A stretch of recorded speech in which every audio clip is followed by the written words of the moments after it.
मैं इस्लामुद्दीन खान और आप देख रहे हैं प्रहार टाइम्स। महाराष्ट्र के पुणे से सटे दौंड तहसील में एक चौंकाने वाली खबर सामने आई है, जहां कूड़ेदान में एक नवजात शिशु के शव के साथ मनुष्य के शरीर के विभिन्न अंगों के अवशेष भी मिले हैं, जिसे लेकर पुलिस ने मामला भी दर्ज किया है। प्राप्त जानकारी के अनुसार दौंड तहसील के बोरावके नगर क्षेत्र में स्थित कूड़ेदान में प्लास्टिक की 9 अलग अलग बोतलें मिली थी, जिसमें से एक बोतल में नवजात शिशु का शव, तो वहीं अन्य 8 बोतलों में मनुष्य के शरीर के विभिन्न अंग डाले गए थे,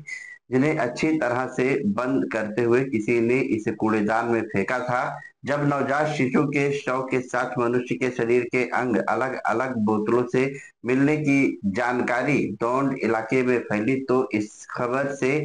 सारा शहर दहल गया। इस वारदात को लेकर दौंड शहर के डीवाईएसपी बाबूराव दारस ने बताया कि कूड़ेदान में पड़ी इन बोतलों को देखकर कुछ स्थानीय लोगों ने तुरंत ही इसकी जानकारी पुलिस कंट्रोल रूम को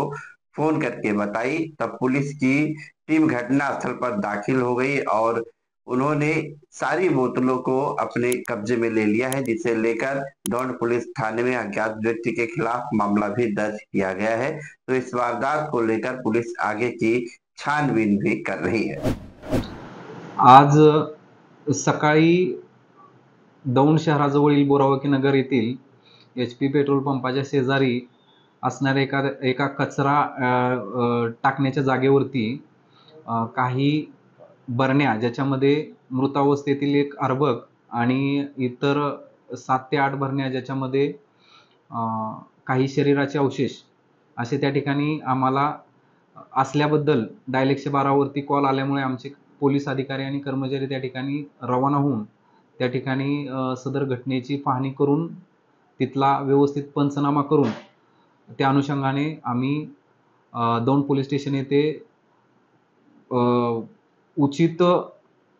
कायद्याच्या उचित कलमानुसार त्या ठिकाणी आम्ही गुन्हा दाखल करत आहोत आणि त्या अनुषंगाने पुढील तपास चालू आहे। याच्यामध्ये PI गोपाळ पवार आणि API नागनाथ पाटील हे पुढील तपास करत आहेत।